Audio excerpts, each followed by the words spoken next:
कि हमारा 9,000 करोड़ रुपए केंद्र में पड़ा हो, दिल्ली में कहां से पड़ा हुआ मुझे बताइए। अगर वो दिल्ली ऐसा पड़ा है तो उसको पड़ा हुआ है तो उसको लाने के लिए सब चलते हैं, हम सब ले आएंगे, उसको उठा करके लाएंगे। पड़ा हुआ कहां पड़ा हुआ, किस बात का? सरकार का पैसा नहीं है, वो कर्मचारियों का पैसा है। और जो कर्मचारियों का पैसा है वो आपका पैसा नहीं हो सकता है। आप कब से मालिक बन गए? कर्मचारियों का पैसा है। केस लागू करने के लिए मंशा हमारी भी थी, लेकिन हम प्रदेश के अंदर की स्थिति की, आर्थिक स्थिति के बारे में अच्छी तरह से वाकिफ थे। इन्होंने घोषणा कर दी गारंटी नंबर 1 ओपीएस लागू करेंगे, पहली कैबिनेट की पहली बैठक में लागू करेंगे। हम उसका विरोध थोड़ी कर रहे हैं, ना तब किया विरोध ना आज कर रहे हैं। और जिन बातों की, जिन गारंटियों की वजह से आपको सत्ता हासिल हो रही है, आप एक एक से अब मुकरते हैं। हमने 5 साल तक सत्ता चलाई, हमने कभी नहीं रोना रोया कि ऋण है ऋण है ऋण है। हमने कहा है तो है। पूरे प्रदेश भर में, पूरे देश भर में टेलीविजन में चल पड़ा। सुक्खू भाई जी ने गजब कर दिया कि भाई 2 महीने की सैलरी छोड़ दी। फिर हमने जब बताया कि छोड़ी नहीं है, वो 2 महीने के बाद तीसरे महीने 3 महीने की इकट्ठा लेंगे। वहां पर आपने 30,000 जहां मिलता था वहां 1,30,000 सीधा। लेकिन दूसरी तरफ लोग बोल रहे हैं कि आप हिमाचल प्रदेश को सबको भांग पिलाना चाह रहे हैं क्या? आपने ओपीएस का ऐलान किया। आपकी जानकारी में बहुत सारी चीजें उस वक्त थी कि हालात इस तरह के है या नहीं, शायद मुझे लगता है जानकारी नहीं थी। आपकी सरकार ने, आपकी पार्टी ने फैसला किया ओपीएस लागू करने के लिए। मंशा हमारी भी थी, लेकिन हम प्रदेश के अंदर की स्थिति की, आर्थिक स्थिति के बारे में अच्छी तरह से वाकिफ थे। और इसलिए हमने कहा था कि रुकिए, हम इसका रास्ता निकालेंगे। लेकिन उससे पहले इन्होंने घोषणा कर दी गारंटी नंबर 1 ओपीएस लागू करेंगे, पहली कैबिनेट की पहली बैठक में लागू करेंगे। हम उसका विरोध थोड़ी कर रहे हैं, ना तब किया विरोध ना आज कर रहे हैं। और इस बात को लेकर, क्योंकि आपने सत्ता को हासिल करने के लिए सिर्फ वो की थी चीजें। ये 10 गारंटी आपने दी थी, ये पूरा करने के लिए नहीं, ये सिर्फ सत्ता को हासिल करने के लिए दी थी। और जिन बातों की, जिन गारंटियों की वजह से आपको सत्ता हासिल हो रही है, आप एक एक से अब मुकरते जा रहे हैं, एक एक को मुकरते जा रहे हैं अध्यक्ष महोदय। और मुख्यमंत्री जी बार बार कहते हैं कि हमारा 9,000 करोड़ रुपए केंद्र में पड़ा हो, दिल्ली में कहां से पड़ा हुआ मुझे बताइए। अगर वो दिल्ली ऐसा पड़ा है तो उसको पड़ा हुआ है तो उसको लाने के लिए सब चलते हैं, हम सब ले आएंगे, उसको उठा करके लाएंगे। पड़ा हुआ कहां पड़ा हुआ, किस बात का? और प्रदेश सरकार का अध्यक्ष महोदय कौन सा पैसा? वो सरकार का पैसा नहीं है, वो कर्मचारियों का पैसा है।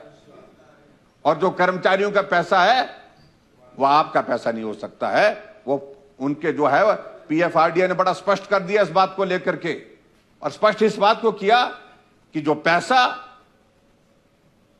जो हमारे एनपीएस के तहत जो कटा हुआ है, वो हमारी कमिटमेंट है। हमने अपनी टर्म्स एंड कंडीशन के साथ उसकी इन्वेस्टमेंट की है। उसको सरकार ना वापस ले सकती है, ना उसमें कोई इस तरह का क्लॉज है, ना कोई प्रावधान है। सरकार को देने का पैसा वो है भी नहीं, लेकिन वो पैसा कर्मचारियों को जिसकी रिटायरमेंट होती रहेगी, जो क्लेम करेंगे, उनका हिस्सा जितना बनता है वो पैसा उनको दिया जाएगा।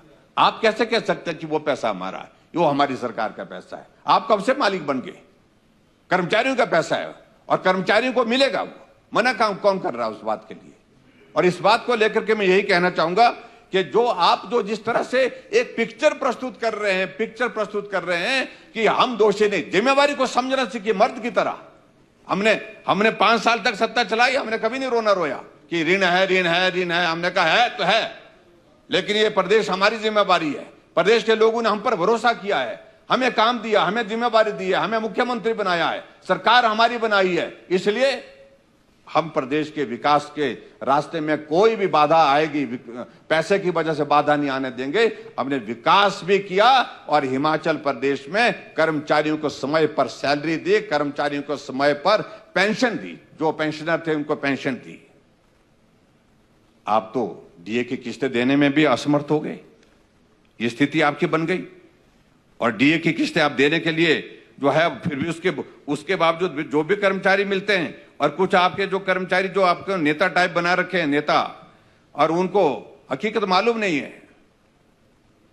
और हकीकत मालूम नहीं है, और जिस कारण से वो गीत गाते रहते हैं कि ये पैसा जो है वो हमारा दिल्ली से आना है, दिल्ली रखा हुआ है। उनको मैं बड़ा स्पष्ट कहना चाहता हूं कि वो पैसा आपका है, दो राय नहीं, उस पैसे को निश्चित रूप से आपको ही मिलना है, लेकिन वो पैसा तब मिलेगा जो नियम और इसके मुताबिक जो जिस तरह से व्यवस्था है उसके मुताबिक मिलेगा। ये प्रदेश सरकार का जो क्लेम जो है वो इस प्रकार से हो नहीं सकता है। अध्यक्ष महोदय, हम 5 साल सरकार में रहे, लेकिन हमने कर्मचारियों के लिए 65 वर्ष, 70 वर्ष और 75 वर्ष की आयु के पेंशनर को 5, 10 और 15 का जो वित्तीय लाभ देना था उसके 200 करोड़ रुपए हमने दिया, लेकिन उसके बावजूद कर्मचारियों की उस मांग को पूरा किया। और जनवरी 2016 में जो पंजाब वेतनमान जो लागू हुआ उसको भी हमने जो है कर्मचारी और पेंशनर को दिया। 50-50 हजार की हमने किस्त भी हमने जारी की, लेकिन उसकी लायबिलिटीज है, निश्चित रूप से है, वो आगे आपकी सरकार की जिम्मेवारी है। और मैं ये भी कहना चाहता हूं कि भारतीय जनता पार्टी की सरकार ने कर्मचारियों को जो कर्मचारी और पेंशनर को जो डीए था समय समय पर हम देते रहे, कम करते रहे उस सारी चीज को, लेकिन जितना भी लोड था उनकी मुताबिक उसको कम करते रहे, लेकिन उसके बावजूद देते रहे। ये भी हमारी सरकार ने किया है। हमारी सरकार ने जो कर्मचारी और पेंशनर का जो रिम्बर्समेंट का, जो मेडिकल रिम्बर्समेंट का जो पैसा होता था, वो पैसा भी हमने समय पर दिया। आपके समय में अभी एक पैसा उन लोगों को नहीं मिला। हमारी सरकार ने जेसीसी का भी गठन करके जो है कर्मचारियों की समस्याओं का समाधान करने के दृष्टि से कदम उठाए, लेकिन आपने अभी तक कुछ किया नहीं। 12% से ज्यादा जो है आपका जो डीए का जो डीए जो है एरियर के भुगतान जो है अभी तक जो है पेंडिंग है। आपने 10,000 से ज्यादा कर्मचारी जो है वो निकाल दिए, और इस तरह से जो आउटसोर्स पे लगे थे, आउटसोर्स कर्मचारियों, आप बोलते हैं कि हम समय पर सैलरी देते हैं। यहां पर आप अपने डिप्टी चीफ मिनिस्टर महोदय जी ने एचआरटीसी का जिक्र किया था। हमने कहा कि एचआरटीसी का बीच में एक दौर आया था, लेकिन संभालने की कोशिश की है। लेकिन अध्यक्ष महोदय, आज की तारीख में यह भी परिस्थिति है कि हिमाचल प्रदेश में जो हमारे आउटसोर्स में लगे हुए हमारे कर्मचारी हैं, उनके जो है अभी तक भी 6-6 महीने से उनकी सैलरी नहीं मिल पा रही है। इस बात का भी मुख्यमंत्री जी संज्ञान लिया, इसको स्वीकार करना पड़ेगा। हमारी प्रदेश की स्थिति जो आर्थिक दृष्टि से जो है वो संकट में है। फिर उसके बाद अध्यक्ष महोदय आगे बढ़कर के बात आती है प्री बजट कंसल्टेशन की जो एक मीटिंग होती है, उस मीटिंग में आपका जाना नहीं हुआ, आप गए नहीं उसमें, जबकि उसमें जाना था। शायद मेकल में इंडस्ट्री मिनिस्टर को भेजा था, किसी को भेजा था शायद मेकल में। उसमें नीति आयोग की बैठक का आप बहिष्कार करते हैं। एक संवैधानिक, जब हम फेडरल स्ट्रक्चर में रहते हैं तो हमको इस बात को लेकर के भी मान करके चलना चाहिए। यह केंद्र सरकार भी हमारी सरकार है, यानी कि देश की सरकार है।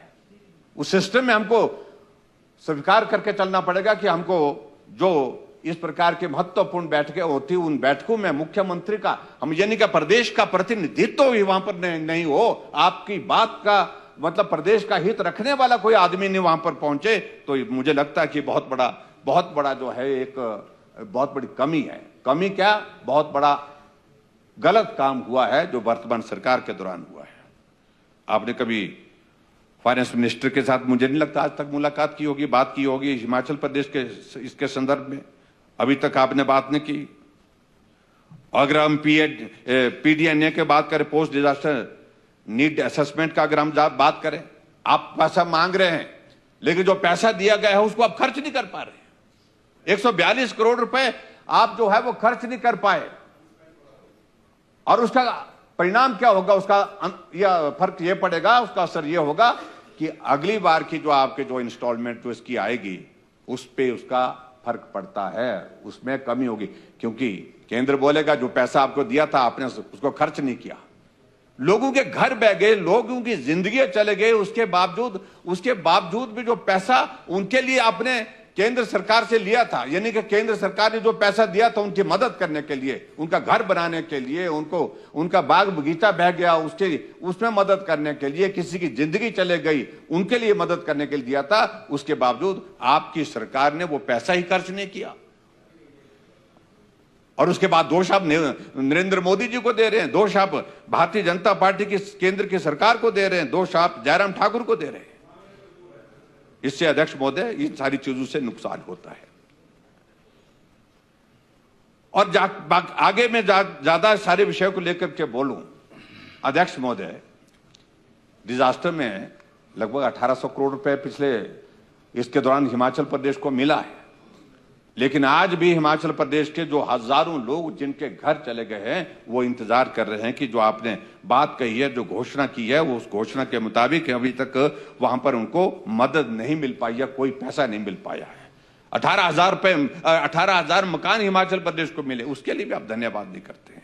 2700 करोड़ रुपए प्रधानमंत्री ग्राम सड़क योजना के अंतर्गत, हालांकि ये योजना है, स्कीम है, अलग है वो उसका, लेकिन मिला तो सही। हिमाचल पूरे देश का पहला राज्य है जिसको सबसे पहले फेज 3 पीएमजीएसवाई का मिला है, जिसका भूमि पूजन जो है आदरणीय प्रधानमंत्री जी ने चुनाव के पहले, विधानसभा के चुनाव से पहले चंबा के चौगान में किया था। उसके बावजूद भी आप धन्यवाद नहीं करते हैं। हर जगह हिमाचल प्रदेश को मदद हुई है अध्यक्ष महोदय, मैं ये कह सकता हूं। लेकिन यहां भवानी पठानिया जी यहां पर अपने प्रस्ताव रख करके बाहर चले गए, कुछ सुझाव दे रहे थे, और वो सुझाव इस वक्त इस तरह का नहीं दे रहे थे कि जो आप जिस तरह से जो प्रदेश का ये सारा कर रहे हैं, यानी कि संचालन कर रहे हैं, नेतृत्व कर रहे हैं, और सारा पैसा सीपीएस आपने 6 बना दिए, जो हाँ जी 9,200 और मकान मिल गए हिमाचल प्रदेश के लिए, जिसके लिए आपको धन्यवाद करना चाहिए। और हम इस बात को गांव में जा रहे थे, पंचायत में जाते तो पंचायत में लोग बोल रहे हैं कि 15 मकान आ गए, पंचायत में 20 मकान आ गए। तो इस बात को हमको स्वीकार करना चाहिए अध्यक्ष महोदय। और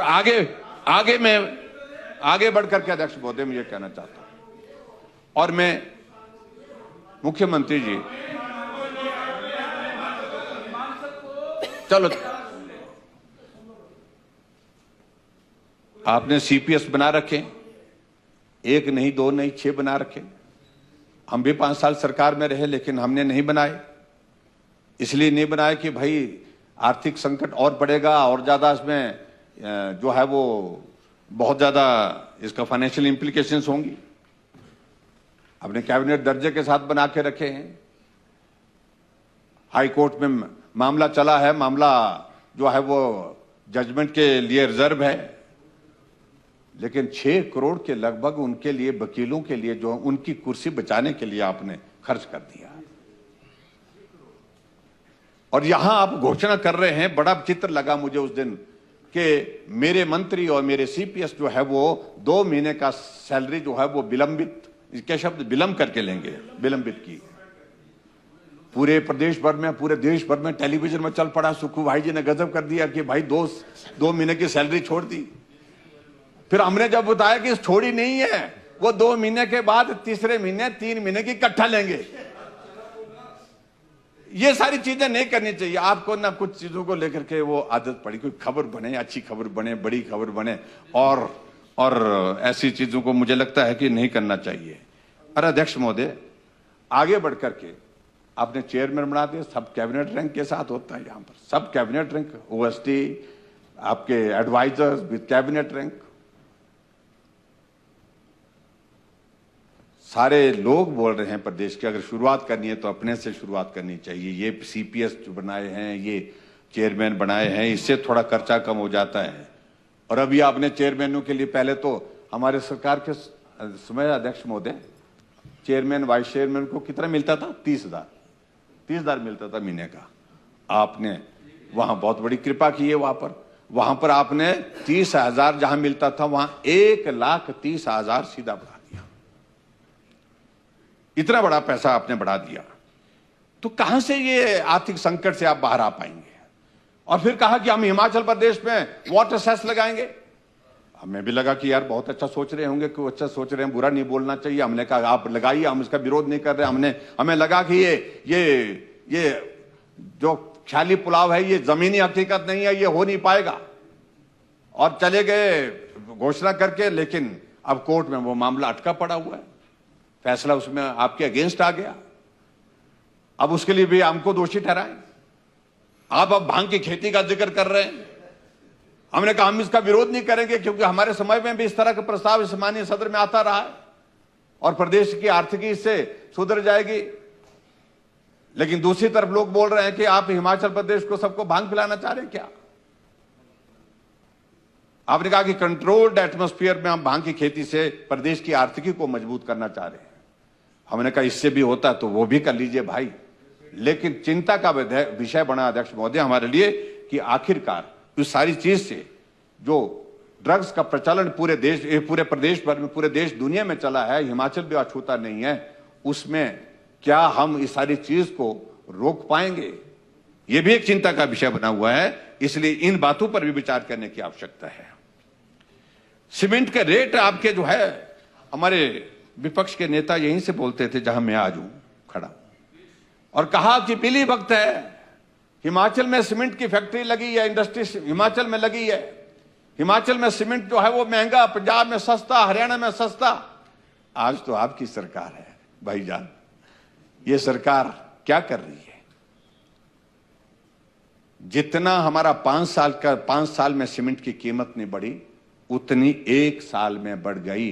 100 रुपए प्रति बैग से ज्यादा सीमेंट की कीमत बढ़ गई। 40 रुपए की इंक्रीज 1 महीने के अंदर हो गई। और इस सारी चीज का इससे क्या हो रहा है? इसमें किसको दोषी? देखिए अब ये देखिए, आप जब सरकार में नहीं थे तब बोलते थे कि जयराम दोषी है, और अब जो है वो जो इंडस्ट्री जिनके नाम है उनको दोषी ठहरा रहे हैं। आप बोलते थे कि सरकार कंट्रोल नहीं करना चाहती है, गरीब आदमी का घर बनना मुश्किल हो गया, तो आज क्या बोल रहे हैं आप? आज आप किस प्रकार से इस दौर से सारी चीजों को निकलेंगे? अध्यक्ष महोदय, पूरे प्रदेश में हमारी चिंता यह है, विकास कार्य पूरी तरह से ठप पड़े हुए हैं। बेरोजगारों को जो वादा आपने करके रखा है कि 5 लाख नौकरियां 5 साल में देंगे और 1 लाख नौकरियां 1 साल में देंगे, साल 2 बीतने जा रहे हैं और उसके बावजूद भी आपका सबऑर्डिनेट सिलेक्शन कमीशन हमीरपुर जो है अभी तक अपनी पांव पर खड़ा नहीं हो पाया है। उसको आपने बंद कर दिया था, उसके बाद दोबारा से आपने शुरू करने की बात तो कही है, लेकिन काम नहीं हो पाया है। लाखों बेरोजगार हिमाचल प्रदेश के नौकरी से महरूम हो गया कि उनकी नौकरी पाने की उम्र ही पार कर गई। ये सारी चीजों को लेकर के आपको जवाब देना होगा। इसलिए मैं अध्यक्ष महोदय माननीय मुख्यमंत्री जी से इस बात के लिए जरूर कहना चाहूंगा कि एक बात को लेकर के आप स्पष्ट करिए कि संकट है, आओ संकट का समाधान करने के लिए कुछ बातें करते हैं, समझ में आती है। लेकिन ये बार बार इस बात के लिए कि इसके लिए दोषी जयराम, इसके लिए दोषी नरेंद्र मोदी, इस संकट के लिए दोषी भारतीय जनता पार्टी, ये कहना बंद कर दें। और उसके बाद दूसरे आने वाले समय में जो संकट ये बढ़ता जा रहा है, मुझे लगता है कि जो दिक्कत आएगी, अभी तो आप थोड़ा दौर निकालेंगे, नया फाइनेंशियली आपका ईयर आपका शुरू होगा तो 6-6.5 हजार करोड़ रुपए की लोन की लिमिट आपकी फिर से होगी, उसमें थोड़ा सा और निकालेंगे, लेकिन बहुत ज्यादा वक्त जो है वो निकालने की स्थिति में नहीं हो पाएंगे। ये सैलरी का संकट बना रहेगा और ये पेंशन का संकट बना रहेगा। प्रदेश में विकास कार्य को ठप होने का संकट जो है लगातार बना रहेगा। आने वाले समय में हिमाचल प्रदेश जिस दौर में से गुजर रहा है वो हम सब के लिए चिंता का विषय है। मुख्यमंत्री जो कहते हैं कि हम 2027 तक हिमाचल प्रदेश जो है देश का सबसे समृद्ध राज्य बनेगा, ये कल्पना हम जब करते हैं तो हमें तो उस बात को समझ आज तक नहीं आया, ना मुख्यमंत्री जी स्पष्ट कर पाए हैं। तो इसलिए मैं यही कहना चाहूंगा अध्यक्ष महोदय कि प्रदेश की वित्तीय स्थिति को लेकर के मुख्यमंत्री जी को स्पष्ट करना चाहिए। नियम 130 के अंतर्गत जो चर्चा यहां पर इस माननीय सदन में करने का आज जो हमको मौका मिला है, इसमें मुझे बोलने का अवसर दिया, उसके लिए आपका धन्यवाद। लेकिन ये विषय सही मायने में प्रदेश के लिए चिंता का विषय बना हुआ है और इस विषय पर तुरंत चर्चा होनी चाहिए थी। जहां हम सदन के इस सत्र के समापन के अवसर पर इस पर चर्चा कर रहे हैं, मुझे लगता है कि ये कमी छूटी है। अध्यक्ष महोदय, आपने समय दिया, आपका बहुत बहुत धन्यवाद।